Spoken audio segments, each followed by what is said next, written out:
Good evening, everybody. Welcome to this special episode of Pursue 7F. And we are streaming live from Coimbatore via Kolkata. And today we have a very special person and a very special topic.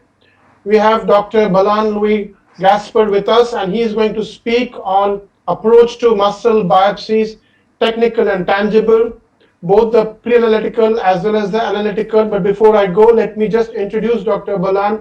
He is the founder and director of Next Gen Path Diagnostic. He has a distinguished reputation of being the first in the country to super specialize in the field of histopathology. That is, he was the first DM in the country from PGI Chandigarh.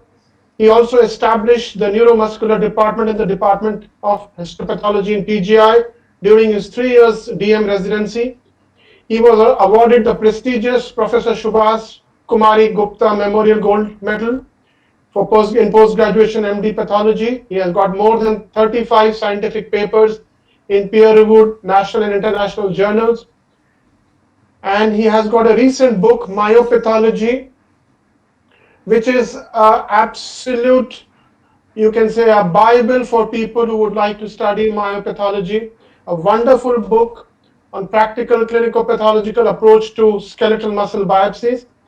And Dr. Balan has been a regular invitee in various national and international conferences. He is an expert in muscular neuropathology. And before I ask him to start, let me request all of you to please keep your mic muted. Please keep your camera off. Please don't share your screen. When you join, please press join now and don't press present now. With this, let me request Dr. Balan sir, please share your screen and start your talk. Thank you so much. Thank you, sir.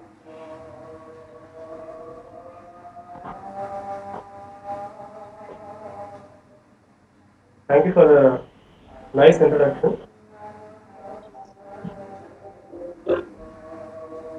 Please press present now. Your entire screen and share now. Yeah, I can see your screen coming. Yeah, please make it full screen. Yeah. Yes, sir. Please start. Thank you so much. Thank you for the nice introduction, sir. Before I go into the main presentation, I would like to put the following disclaimers that this presentation is solely meant for teaching purpose, and the data has been compiled from my own experience, known textbooks, and from authors who I have duly acknowledged them. There are no disclosure regarding financial interest or conflict of interest or any other sorts. I would like to acknowledge at this point of time Dr. Naveen, who had taken a major effort in coming with this series, so that his main motto is to spread the knowledge throughout the country, and also since this being telecasted on the YouTube also, so many people around the world will get benefited. And at this juncture, I would like to thank my mentors, Dr. R.K. Vashish. He is retired professor from the Department of Histopathology, PGIM in Chandigarh, and my co-guide, Dr. B.D. Rudra, who is now the current professor and head of Department of Histopathology. Both are neuropathologists and have been instrumental in providing me the guidance throughout my tenure in PGI. And I would also like to thank all the neurologists who have constantly trusted and provided me the opportunity to interpret the muscle biopsies for their patients. Coming to the introduction, the word muscle is derived from the Latin word musculus, which means a little mouse. Skeletal muscle constitutes approximately 30 to 40% of the total body mass. In an average adult and in an average neonate, it's approximately around 25%. Whenever we interpret a skeletal muscle biopsy, we need to know the following factors before we see a biopsy. What is the genetic makeup of the individual? His physical activity, for example, if he's an exerciser, regular exerciser. Nutrition, for example, whether the patient is malnourished or not, or the patient is on any hormones, and are there any other comorbidities? Because these factors influence your interpretation of muscle biopsy. So before going into the processing of muscle, we need to know about the basic anatomy of the muscle. As you can see, muscle is attached to the bone by means of a tendon, and the surface of the bone is covered by periosteum, and the tendon sheath, which is also continuous with the periosteum. This tendon, at one point of time, gets attached to the muscle. Here you can see. So this is the myotendinous junction. So the same connective tissue fascia will cover the entire muscle, and this connective tissue fascia is called as the epimysium.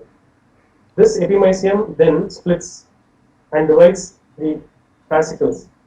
So this dividing connective tissue from the epimysium is called as the perimysium, and from the perimysium, tiny connective tissue slings go and surround the individual myofibers, and this connective tissue is called as endomysium.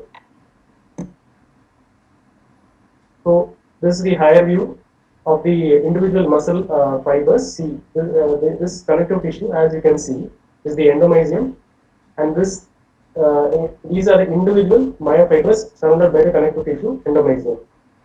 And each myofiber or the muscle fiber, they contain nuclei which will be present at the periphery. Here you can see, and they will be surrounded by the satellite cells. So satellite cells regenerate whenever there is injury to the muscle fibers. The cytoplasmic contents, basically like any other cell, they are rich in cell organelles, of which mitochondria is the richest source. In addition, there are myofibrils. Okay, so the myofibrils play a main role in muscle contraction. So, what are the indications for muscle biopsy testing? There has been a decline in the muscle biopsy testing in the recent past because for the following reasons. There have been many non-invasive diagnostic modalities. Counseling the patient is a bit difficult. Technical factors are involved because everyone is not expert in doing muscle biopsies, and there are availability of experts involved in performing and interpreting the muscle biopsies. So there are there is a role for muscle biopsy because whenever the non-invasive modalities have failed or they have become non-contributory, there is a major role for muscle biopsy. And why they primarily need to do a muscle biopsy in such instances is they want to distinguish whether the disease is treatable or not treatable. If it is a not treatable one, whether the disease will progress or whether the disease will be static. However, there are a lot of implications. For example, prognostic implication. If you can see, you make a diagnosis of muscular dystrophy in a young child. So prognostically, it portends a very bad prognosis. And in some instances, there can be major utility. For example, in case of inflammatory myopathies or a dystrophy being misdiagnosed as an inflammatory myopathy, you can prevent or you can prevent the over or under treatment. For example, for a dystrophy, you don't need to give steroids. Whereas in inflammatory myopathy, if you are not picking up an inflammatory myopathy, the patient will not get steroids. So that makes a major role. In medical conditions, for example, a patient will just present with a for example, CVA or a myocardial infarction. Patient will be receiving statins. So statins will produce myopathy. That can be of two types, which I will be discussing later in due course case discussions. Surgically, for example, a patient may just present with a hernia and he may have an underlying myopathy which may not be known. Most important is the anesthetic complication because some of these patients may end up in developing malignant hyperthermia, a condition called central core myopathy, which produces malignant hyperthermia. These patients have mutations in ryanodine receptor genes. So again, there are family implications. For example, depending upon the inheritance, the family would like to know whether the next pregnancy they will have an affected child or a non-affected child. So that plays an important role. Occupationally, for example, some diseases, for example, mitochondrial myopathies, they affect the vision. So the patient's occupation may be involving the eyes, for example, like a pathologist or a or a pilot or a driver, their main tool is their eye. So once you have an affected eye, it's very difficult for both the person as well as the people surrounding them. It puts the others in risks. And social, for example, certain myopathies are they are, for example, the surrounding people, they don't welcome these people. For example, if there is a person who is not doing well because of the myopathy, there may be social issues, and he may not be able to mingle with everyone. However, there are certain myopathies that can only be diagnosed on biopsy. So, a best example is congenital myopathy with fiber type disproportion. As the name suggests, the diagnosis can only be made by muscle biopsy. So, these are the various implications for muscle biopsy. When planning a muscle biopsy, it starts at the clinic. So, arbitrarily, you need to look at the disease under question.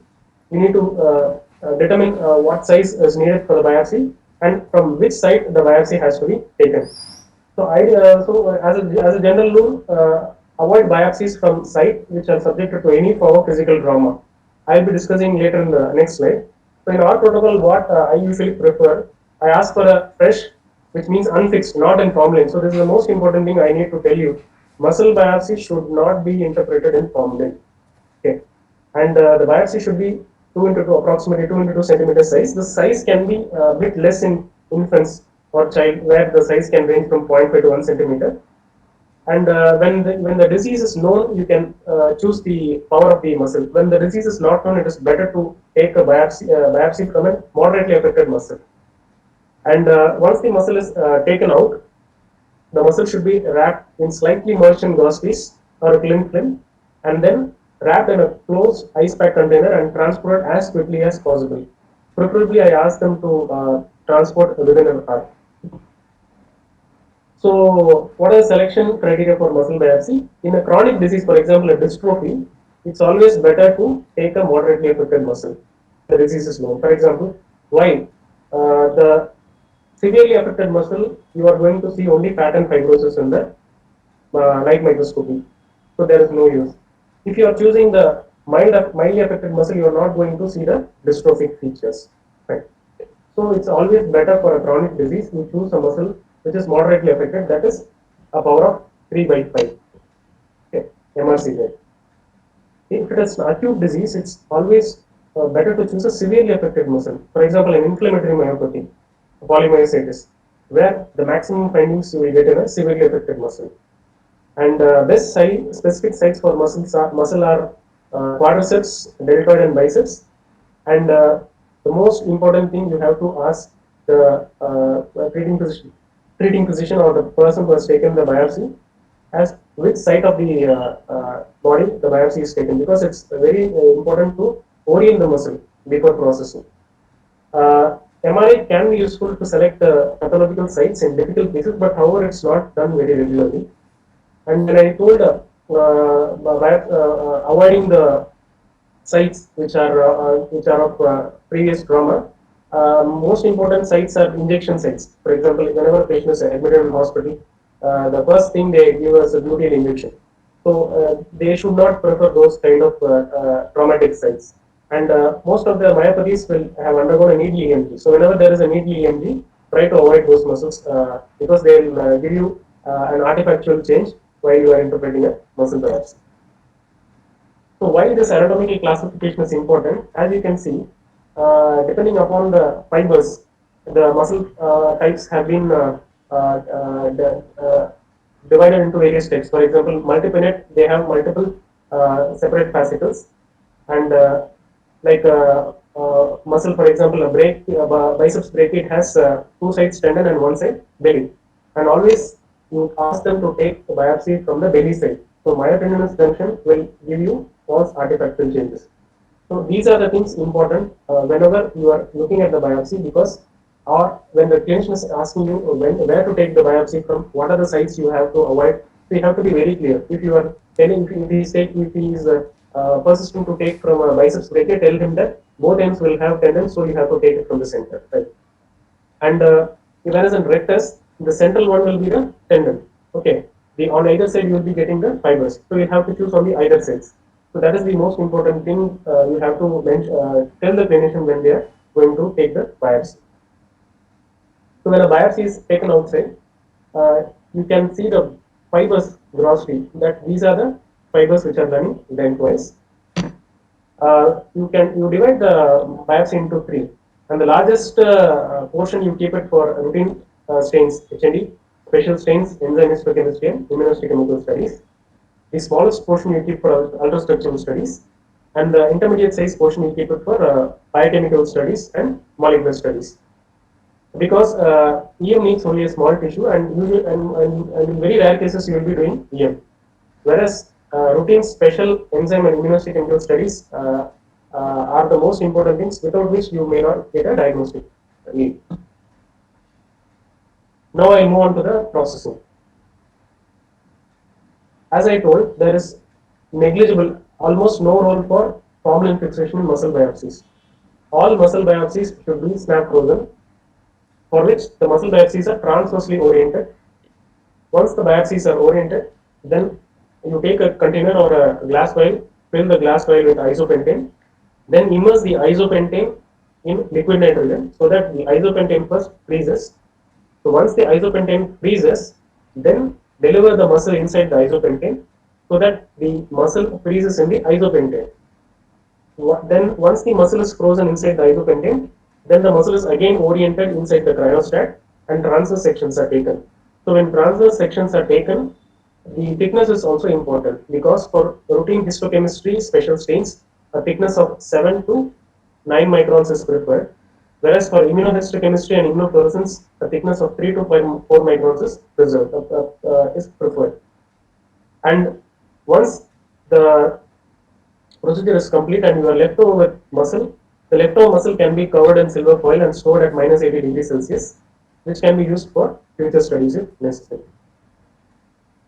Now coming to the histology. This is a well-oriented muscle which has the components which I previously discussed in the anatomy. So it starts with the epimysium. Epimysium is nothing but a connective tissue which comprises of fibrous tissue and fatty tissue. From the epimysium, slings of connective tissue go separate the individual fascicles, and from the individual fascicles, small connective tissue runs and surrounds the individual muscle fibers. So the outermost connective tissue is the epimysium. From the epimysium goes the perimysium. From the perimysium goes the endomysium. This is the higher power view which I am showing. These small spaces are nothing but the endomysial spaces, and these dark things are nothing but nuclei. And the nuclei of muscle and skeletal muscle are always noted at the periphery. Whenever there is centralization or internalization of nuclei, it is abnormal, and that abnormality we have to correlate with a certain percentage of the muscle fibers. Depending upon that, you can arrive at a working diagnosis. And in the endomysium, perimysium, and epimysium, you will have blood vessels, nerves, which will be supplying the fibers. Right? These are again normal structures. This is a muscle spindle, and this is the intramuscular nerve quick. So don't get confused with abnormal things. This stain is called as modified Gomori trichrome. Very important stain in the diagnosis of muscle biopsies, which I will be discussing in the coming slides. As you can see, the connective tissue is stained bright green. Fatty tissue is not stained. These are the nerves, intramuscular nerves, and this is the myelin. Myelin is appearing reddish, right? And central axon is appearing green. The other abnormal things I will be discussing here. So this is a normal intramuscular nerve, and this normal intramuscular nerve, if you are lucky enough to get in the biopsy, is the internal control for your biopsy. And if you are not able to get it, you have to run a control along with your muscle.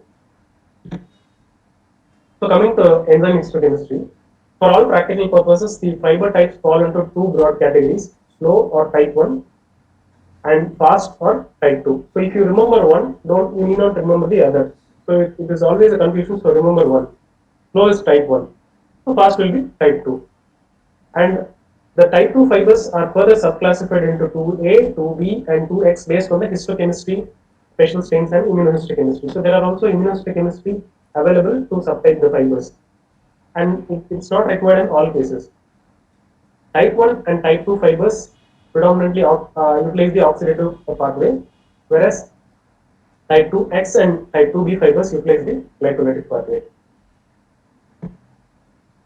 As I told, developmental myosin isoforms can be expressed normally during the antenatal period, and they can be observed in postnatal life under certain pathological conditions. So, in regenerative fibers, whenever there is a fiber which is degenerated and it is going to regenerate, the regenerative fibers will usually express the neonatal or the fetal forms of myosin.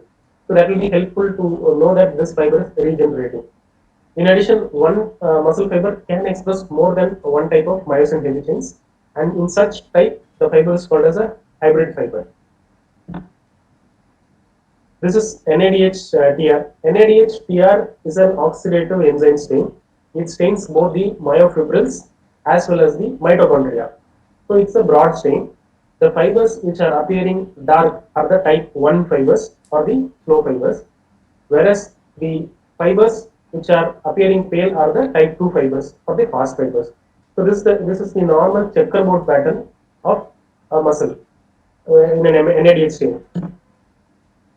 So if you ask me which is the most important stain, I will say it's HND stain, because just visualize this picture. This is a individual muscle fiber, and there are some bluish structures within the cytoplasm, and there are pale areas. So these bluish structures constitute the mitochondria and the myofibrils, mainly the mitochondria, and the pale area doesn't contain any mitochondria. This is the NADH stain, as I told. It stains both the myofibrils and the mitochondria, and the pale areas are not taken up by the NADH stain. SDHS, succinate dehydrogenase stain, is also an oxidative enzyme stain, but it is specific for mitochondria because succinate dehydrogenase is nothing but complex 2 of mitochondria. So whenever you want to distinguish whether this darkly stained fibers are due to the mitochondria or only the myofibrils, succinate dehydrogenase stain will help. So the central areas are devoid of mitochondria. The peripheral, there is peripheral condensation of the mitochondria. So this is an abnormal case. This is not a normal case. Similarly, there is one important stain called as a double stain. Cytochrome oxidase and succinase dehydrogenase double stain. Whenever you want to highlight a fiber which is deficient in cytochrome oxidase. Cytochrome oxidase is nothing but complex 4 of the mitochondria. So this fiber takes up the blue, which is succinate dehydrogenase, whereas this fiber has both blue and brown. So this is appearing dark brown. So you can very well and clearly tell that this fiber is deficient or negative for cytochrome oxidase. So this is a very important stain, and I will be discussing later why. Coming to the immunohistochemistry, the utility of immunohistochemistry and immunoblotting in diagnostic muscle pathology is very important. There are diseases that arise due to defective proteins, defects in the sarcolemma, defects in the sarcolemmal region, sarcoplasm, mitochondria, nuclear membrane, extracellular matrix, and so on. And there are also important markers of inflammatory myopathy, which I will be highlighting upon because that is most important. You need to distinguish a case whether it is an inflammatory myopathy, it is a non-inflammatory myopathy. If it is a non-inflammatory myopathy, it is a dystrophy, or it is a metabolic myopathy, it is a mitochondrial myopathy, or neurogenic. So most important thing is inflammatory because inflammatory myopathies are treatable myopathies. So while emphasizing the inflammatory myopathy, this is a case of an inflammatory myopathy, and this is an immunostain called as MHC, major histocompatibility complex 1, which should not normally expressed by a muscle fiber, sarcolemmal location. So whereas in this case, there is strong sarcolemmal expression of MHC class 1. The internal control will be the endomysial capillaries. So endomysial capillaries will normally express MHC class 1. So that is how you know that the stain is working. So this is a case of an inflammatory myopathy with upregulated MHC class 1.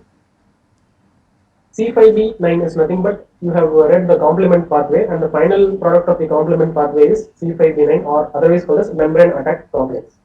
Membrane attack complex normally gets sequestered in the perimysial blood vessels. Okay, so this is a normal control. Whereas whenever you find it in the endomysial capillaries, it is abnormal. So this is a normal case, right? So coming to the classification, how do we classify the myopathies? This is the broad classification, which is practically useful. You categorize the myopathies into dystrophies, inflammatory myopathies, mitochondrial myopathies and related diseases, congenital myopathies, metabolic myopathies, myopathies of miscellaneous etiology when you are not able to put reason under any particular category. Diseases of neuromuscular junction I have not highlighted because these are rarely biopsied, except very few conditions which are not necessary for discussion, and neurogenic disorders. Right. So coming to muscular dystrophies. So muscular dystrophies are a heterogeneous group of genetic disorders that have in common progressive, irreversible loss of muscle fibers and that result from repetitive cycles of degeneration, necrosis, regeneration, and eventually there is fat and fibrosis, which replaces the muscle fibers. So this is a very important diagram where important components of the muscle fibers are labeled here. Whenever we look at a muscle fiber, as I told, this is the sarcolemma. There are sarcolemmal associated proteins. There is extracellular matrix which connect the sarcolemmal proteins to the extracellular matrix like lamin alpha 2, and there are molecules which connect the subsarcolemmal proteins with the sarcoplasmic proteins, for example. So all are interrelated, and whenever there is a mutation of one particular protein, they will lead to the defect or dysfunction of the muscle fiber. So that is how it works. So for basic understanding, the mutations can be in the plasma membrane proteins like dystrophinopathies, which are Duchenne muscular dystrophy, Becker's muscular dystrophy, or it can be in the sarcoglycanopathies, which can be defect in the sarcoglycans. So there are four sarcoglycans: beta, gamma, and delta sarcoglycans. Okay. Similarly, there can be problem in the defective basement membrane or the extracellular matrix, as I told previously, or there can be problem in the sarcomere or Z bands, where the disease is called as telethoninopathy. The protein is telethonin, or there can be problem in the nuclear membrane proteins or nuclear matrix proteins, also called as laminopathies.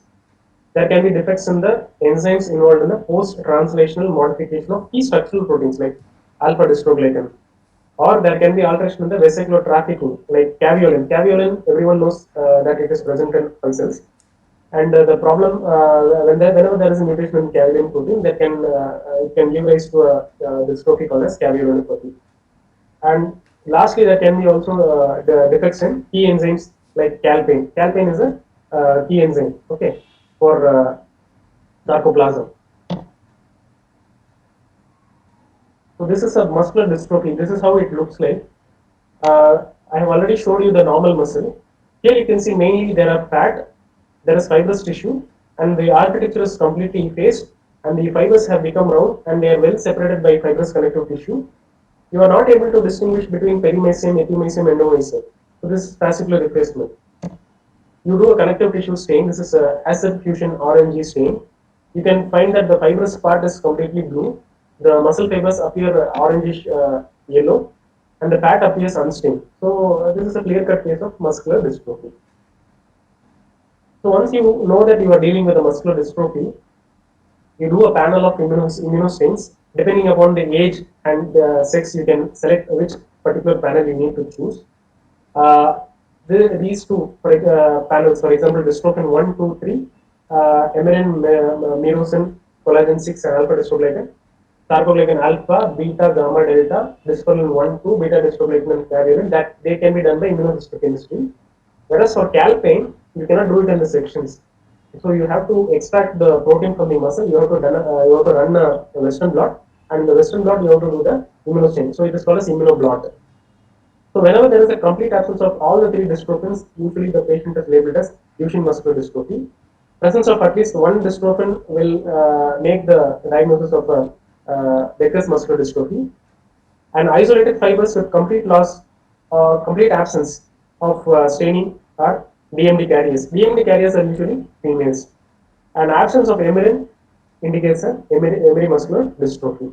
So this is a basic overview, and this is not a hard and fast rule. Coming to the next category of myopathies are the inflammatory myopathies. So inflammatory myopathies are a group of acquired muscle diseases. They occur in a myriad of clinical settings, whereas they have a common denominator, that is, they present at moderate to severe muscle weakness, and there are features of inflammatory myopathy on muscle biopsy. And when I mean features of inflammatory myopathy on muscle biopsy, it's not necessarily that there should be inflammation, because even in the absence of inflammatory infiltrate, presence of MHC class 1 or class 2 on the sarcolemma will make it an inflammatory myopathy. There are exceptions to this particular rule. For example, there is a dystrophy called as dysferlinopathy, which has upregulation of MHC class 1 in the biopsy, sarcolemma, right? So it's not that is one condition. So whenever you are interpreting, you have to interpret in the whole context, not only with presence of inflammation or just the presence of MHC class 1. Similarly, complement activated inflammatory myopathies, they tend to exhibit markers of complement mediated damage, which are C5b9. Sometimes C5b9 can be substituted for C4b. So it's a C4b is a versatile marker. It can be used in renal pathology, it can be used in myopathology. So it's a versatile marker. And as I told in the previous discussion, endothelial surface endomysial capillaries and sarcolemma of the affected muscle fibers show positivity in these type of inflammatory myopathies. So basically, the inflammatory myopathies are divided into group 1, group 2, group 3, group 4, and group 5. Group 1 will be sporadic inclusion body myositis. Group 2 is polymyositis. Group 3 is dermatomyositis. So previously it was just called dermatomyositis. Now dermatomyositis has been subdivided into the following categories. That is MDA5 associated dermatomyositis, MI2 associated, PAF1 gamma associated, NXP2 associated, and SAE associated. Okay. And whenever you are not able to categorize, you put the category under non-specific myositis. The most important group is immune-mediated necrotizing myopathy, because they present with a fulminant form of inflammatory myopathy, and the main pathological feature is myonecrosis. Okay. So they can be associated with SRP antibodies, or they can be associated with anti-HNG CR, that is anti-HNG CoA reductase associated, or there is a subtype called as necrotizing myopathy with pipe stem capillaries, or it can be associated with paraneoplastic phenomenon. So I want to highlight this particular entity, that is anti-Jo1 or anti-synthetase syndrome associated necrotizing myopathy, because previously perifascicular atrophy was considered to be pathognomonic of dermatomyositis. No, it's not pathognomonic. It can occur in various settings, and one of the most important setting is anti-Jo1 myositis. So why do we need to distinguish? Because these patients also have lung problems. They have interstitial lung disease, and they have a poor prognosis. Whereas dermatomyositis subtypes, they have different clinical connotations. So you need to distinguish dermatomyositis from anti-Jo1 myositis. So I just go through a case so that you will understand the importance of diagnosing an inflammatory myopathy. So a female in her 50s, she had gradually progressive weakness of both the upper limbs, forearm and hand muscles. Lower limbs proximal was more than distal, and severe quadriceps wasting for the past 3 years. In addition, she also had dysphagia and probable tongue fasciculations. Reflexes were normal. Sensory system was intact. There were no cerebellar signs or autonomic dysfunction, and EMG was showing neurogenic pattern. So this was a confusing picture. Whereas NCS, that is nerve conduction study, EMG is electromyography, and NCS is nerve conduction study. So nerve conduction study showed motor axonal neuropathy. So it was a confusing picture. So you see the muscle biopsy, you can see there is a variation in fiber size, but the nuclei are located at the periphery in this fiber, whereas here there is internalization. Whereas this is the most catching feature. Here you can see multiple vacuoles, and the vacuoles contain basophilic granular material. Here you can see the vacuoles are containing basophilic granular material. There is fibrosis and fat infiltration. This is a modified Gomori trichome stain. So these are the purple dots which you are seeing, nothing but the granular basophilic inclusions which we are seeing in the HND section. So this is a case of sporadic inclusion body myositis, a typical presentation that can confuse the clinician because it can show neurogenic features in EMG as well as NCS. So why we chose this particular entity is, although it is an inflammatory myopathy, it behaves like a dystrophy. There is no role for immunosuppression, and there can only be a supportive care because the pathogenesis is not very well known. Some say that it is a degenerative process, and some say that it is a inflammatory myopathy.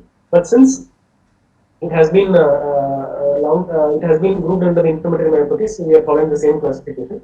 So this is one particular entity which I would like you to remember. So as I told, take home messages, neurogenic features can be seen in sporadic IBM. Although classified as an inflammatory myopathy, response to immunosuppression is very poor. And whenever you have a biopsy, which is repeatedly reported as polymyositis, then you have to be very cautious because the inclusions can be underrepresented and it could very well represent a sporadic inclusion by myositis. So I'll discuss another case. A female in her 30s was on atorvastatin and aspirin because she had an MI. So after starting the atorvastatin, she had progressive proximal muscle weakness, pain, upper limbs more than lower limbs, and facial atrophy. And the weakness was progressive and she was bedridden. Reflexes were normal. It was suspected statin myopathy because atorvastatin can cause statin myopathy. So she was stopped statin, but she had no improvement. Whereas the CPK was showing marked elevation despite stopping the statin. So that is why biopsy was done. Whereas here you can see dense inflammation, regenerative and degenerative changes, myocyte necrosis. The connective tissue, perimysium, is markedly widened and shows edema, inflammatory cells, and it is degenerated. It is fragmented. So MHC class 1 diffuse upregulation in all the myofibers, indicating that this is an inflammatory myopathy rather than a statin myopathy.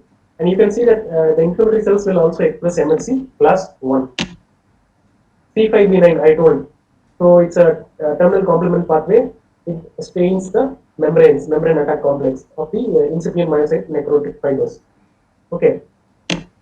So this is an immune mediated necrotizing myopathy, probably anti HMG-CoA. That is because statins are directed against the HMG-CoA receptor. Right. So this is an inflammatory myopathy related to statins, not the routine statin myopathy. So what was done? Apart from stopping the statins, the patient was also started on steroids. And follow 3 months, the patient started walking with support, and following 6 months, the patient started walking without support. It makes a huge difference for the patient. What is the pathogenesis is, whenever the patients are exposed to statins, there is a degeneration of the myofibers, and that releases HMG-CoA into the circulation. The HMG-CoA gets exposed, and antibodies develop against HMG-CoA, and this gives a repeated cycle of inflammatory, degenerative, and regenerative change, which that is why the patients present with pain and so on, despite stopping the statins. So has to be this has to be diagnosed, otherwise it's very difficult. Coming to the next group of myopathies, metabolic myopathies. Metabolic myopathies refer to a set of muscle disorders caused by impairment in the catabolism of substrates to produce ATP via oxidative phosphorylation. So they can be broadly categorized into glycogen storage diseases, fatty acid oxidation defects, and mitochondrial disorders. So mitochondrial disorders are separate group. So I'll be discussing first metabolic and then mitochondrial. So to make us understand, I'll again go with a case scenario. A young female toddler. She had no family history. Uh, there was the only symptom being pain in the proximal and distal muscle for the past 6 months. The pain was increasing during physical activity of squatting. Serum CK was elevated and lactate was normal. Usually in mitochondrial myopathies, lactate will also be elevated. And TMS tandem mass spectrometry was not done because the patient was not affordable, hence biopsy. This is an oil redo stain. Here you can see that prominent lipids which are being stained by oil redo stain. So usually these muscle fibers will appear flocculent, and when you do a oil redo stain, there is excess of lipids in the muscle fibers. So this is nothing but a lipid storage myopathy.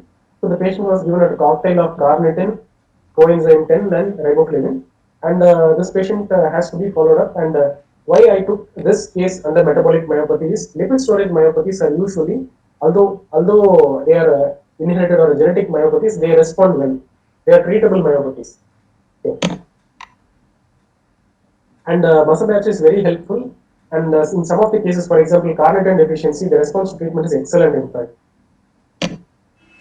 coming to the other case, a male in his 20s, no contributory family history, was symptomatic for approximately 3 years with 3 episodes.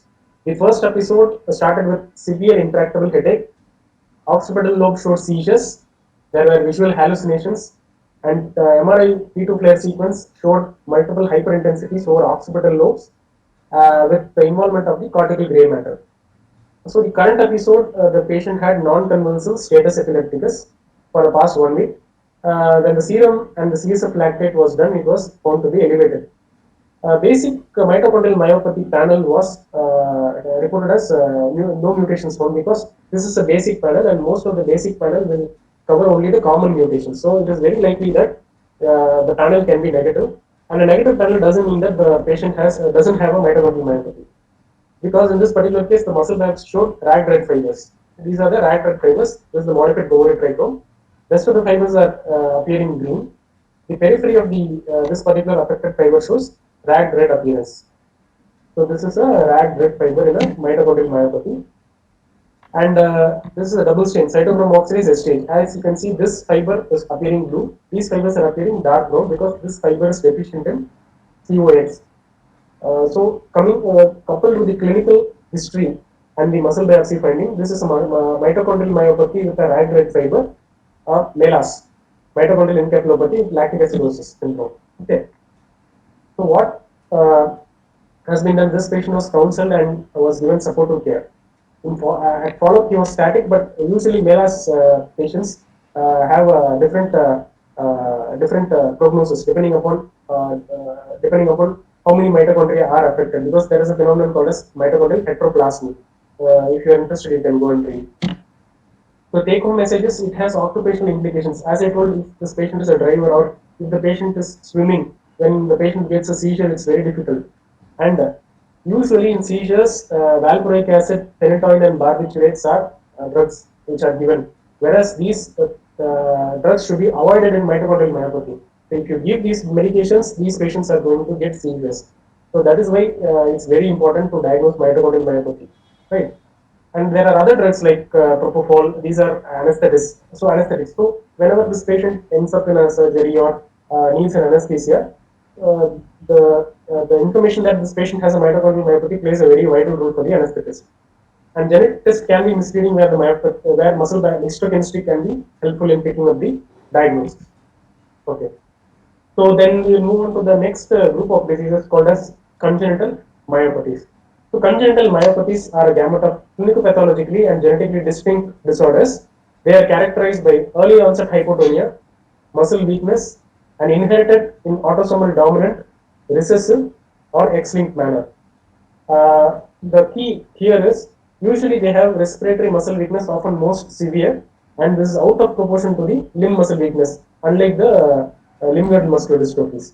And the pathological abnormalities common to most of the congenital myopathy is the presence of hypotrophic type 1 fibers. So type 1 fiber hypotrophy is the key feature.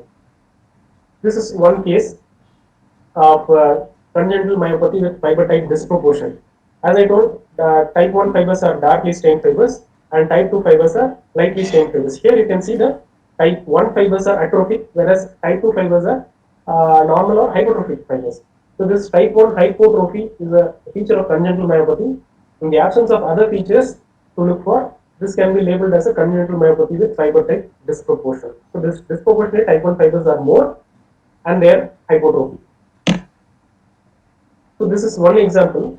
A male toddler had insignificant antenatal and perinatal history, delayed motor milestones, generalized hypotonia, calf hypertrophy, and gait abnormalities. Deep tendon reflexes were normal. Creatinine kinase was normal. MRI brain was normal, and metabolic workup was negative.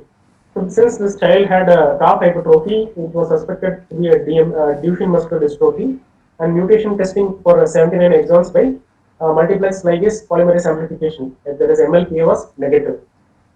So biopsy was done because this was non-contributory.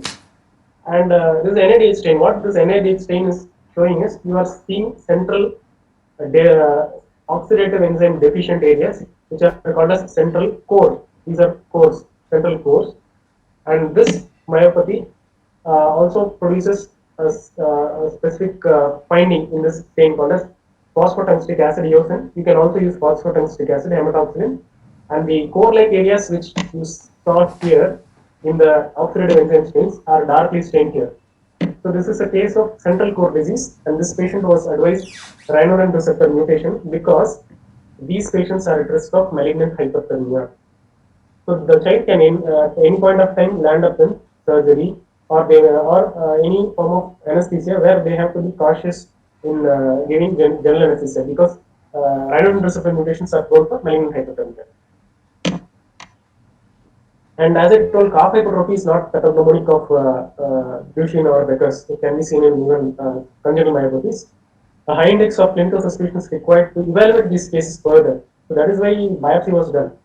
And muscle biopsy is diagnostic and it helps to guide further genetic testing. So because we are seeing central cores, we have advised rhinodin receptor mutation in this particular case. So that is why biopsy has helped this particular child. Coming to neurogenic disorders. So neurogenic disorders are characterized by myopathological features which are secondary to denervation. And these include spinal muscular atrophy, spinal and bulbar muscular atrophy, amyotrophic lateral sclerosis, and chronic acquired neuropathies. The muscle biopsy may show evidence of reinnervation and compensation, which I demonstrate in the further slides. And this reinnervation frequently disrupts the normal checkerboard pattern. So in the first slide, I showed you the checkerboard pattern, equal distribution of type 1, type 2 fibers, giving a checkerboard appearance.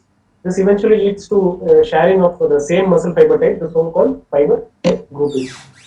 So this is a case of spinal muscular atrophy.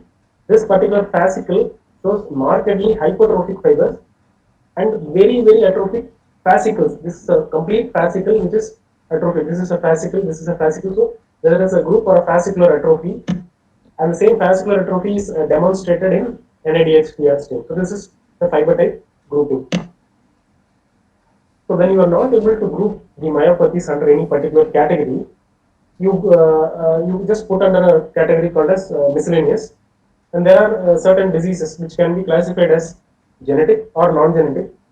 In the genetic diseases are the myotonic dystrophies, facioscapulohumeral dystrophy, oculopharyngeal muscular dystrophy. Why I have included these under the mysterious entities? Because their pathogenesis is completely different. I don't want to include them in the dystrophies. Myofibrillar myopathies, because they have particular myofibrillar architectural disruption. So the architectural disruption can be due to because of desmin mutation, which can be desminopathy, alpha beta crystallinopathy, myotillin is another protein, myotillinopathie. So based upon the protein under defect, they are called as proteinopathies or myofibrillar myopathies. Hereditary inclusion body myositis. This is different from the sporadic inclusion body myositis. Sporadic inclusion body myositis comes under the inflammatory myopathies, and autophagic vascular myopathies. So these are a separate group of myopathies which cannot be particularly categorized. So coming to the case, this is a female in her 20s, had progressive proximal muscle weakness. Upper limb weakness was more than lower limb weakness, had severe wasting for 3 years. The quadriceps was spared. Why this is important? Because in a sporadic inclusion body myositis, it usually affects the quadriceps, whereas in this particular entity, which I'll be showing later, the quadriceps will be spared. There is finger flexor weakness. Reflexes were well preserved.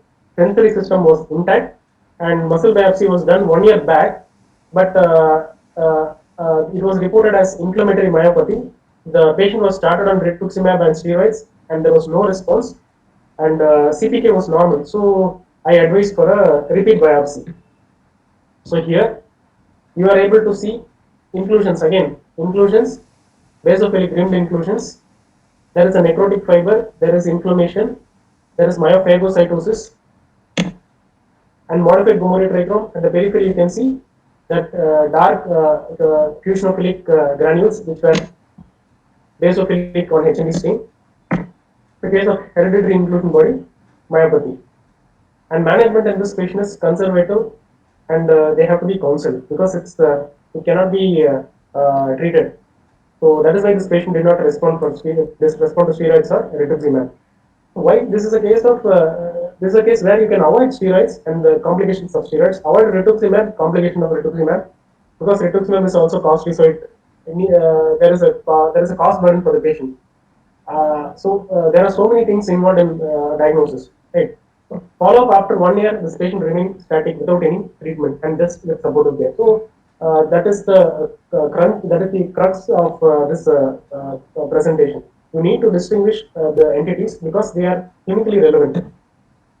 So in this particular case, I want to emphasize that hereditary inclusion body myositis can mimic inflammatory myopathies and not muscle biopsies with inflammation or inflammatory myopathies.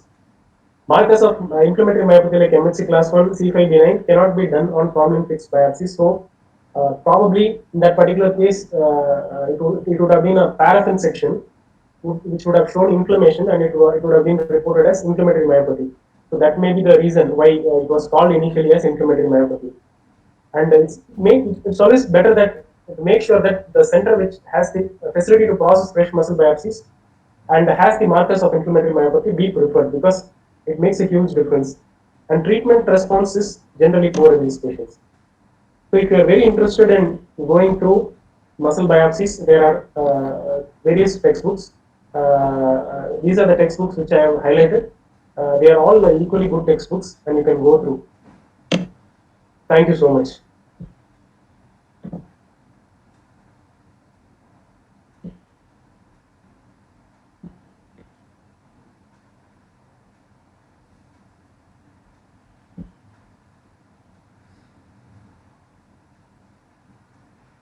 Hello?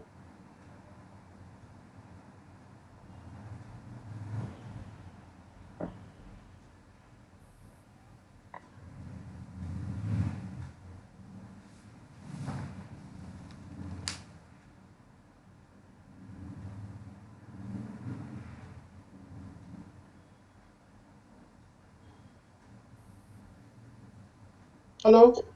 Yes, sir. Are you Can able to you hear me? Yes, sir. Yes, Yeah, sir. I can hear you. Actually, just the connection at the last minute it just got lost. It's So, okay, sir. wonderful presentation, excellent, and it went absolutely flawless. So nice, so good, wonderful. It is going to be a very help for everybody. There was a big crowd there at the YouTube, and everybody must have enjoyed this excellent presentation. And indeed, you are a master in muscle biopsy. And I bet everybody across the entire country, as well as people who are watching across the globe, will definitely benefit from this. Thank you very much. Let me see if there are any questions on the YouTube, or if there are any questions here. Is anybody wanting to ask any question to Dr. Balan?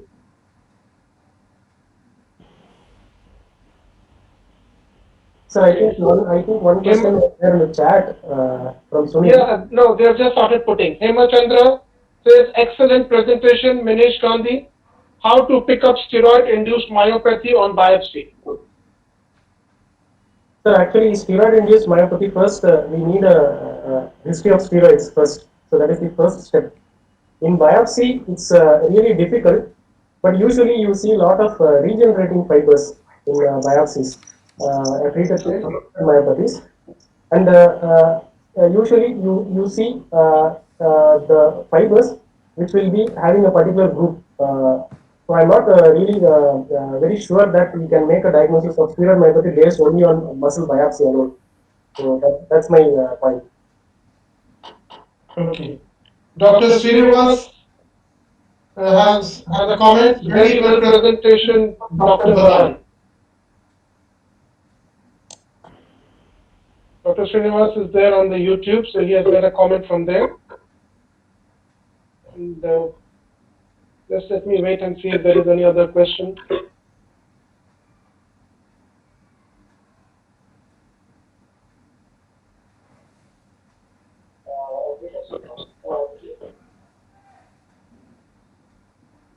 I think there is none. Thank you, Dr. Balan, for this excellent presentation. Thank you so much. God bless you. Thank you, So sir. nice of you to take it up. There's one question from Dr. Nabanita Das. How common is thyrotoxic myopathy? Thyrotoxic myopathy, usually they don't biopsy. Okay. So, whenever there is hypothyroid myopathy being biopsied, the indication would be to rule out an inflammatory myopathy. Usually, thyroid myopathies are not biopsied because what they first do is they first, if it is a thyrotoxicosis, they will try to control the thyroid levels by giving medications. If it is hypothyroid, they will give thyroxine supplements and they will look at. So, despite giving thyroxine supplements, the myopathy progresses or remains static, then they go for a biopsy. And in such cases, usually there will be inflammatory myopathy component. So, that is how it usually is. So we have published a case of Hashimoto thyroiditis when I was in PGI. If you want, you can go through the publication. It's available. So that particular patient had hypothyroid, and the patient didn't respond to conventional thyroid supplements. Underwent a biopsy. The biopsy had a endomysial germinal centers, just like you see in thyroid. So we thought it could be inflammatory myopathy likely related to Hashimoto thyroiditis. So it was like that. And I think Dr. Sunil has a question regarding COX SDH stain again. Right. So cytochrome oxidase is a complex 4 of, I can go to the presentation and I can show it. Yeah. Okay. So I'll share the screen now. Yeah, you can share the screen. Okay.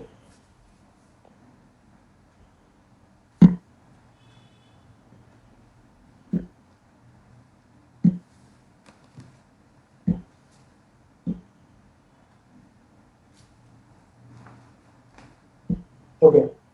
So this is the cytochrome oxidase SDH stain. So this is a double stain.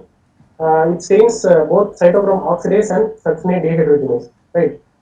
So usually the normal staining should be this particular color, type 1 fiber, and type 2 fiber should be this particular color because cytochrome oxidase uses DAB. So DAB will be giving a brown color, and this SDH will be giving a blue color because it uses NBT, nitroblue tetrasodium. So blue and light brown will give you a dark brown.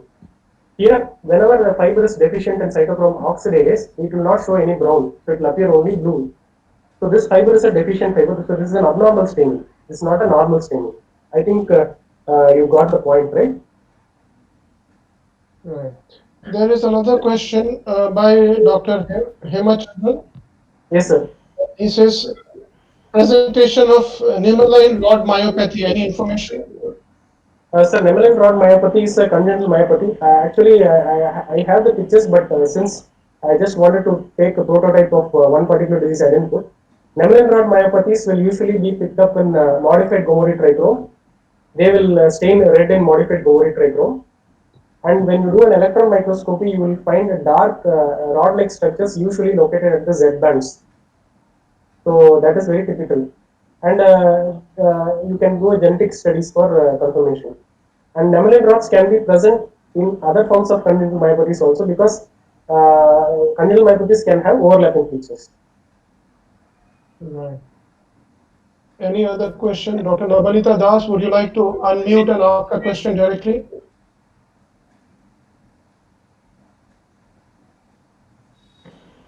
No, she says no. Let's just wait for a minute to see if Dr. Hemachandra has any other thing in the YouTube. Is because it takes a time lag for the YouTube data to go.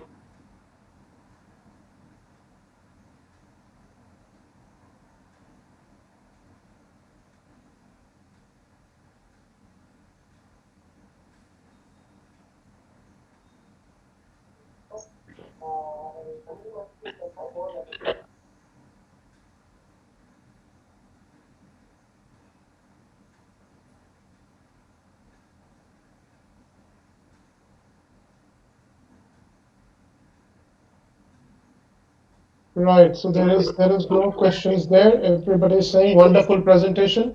So thank you, Dr. Balan, for this excellent, wonderful presentation. Thank you so And much, sir. this will be there in the YouTube, and so that overnight people from the Far East as well as from the Europe will be able to see that. and we will be getting more comments. If there is anything, I'll put it up for you. You can answer that on the Telegram group.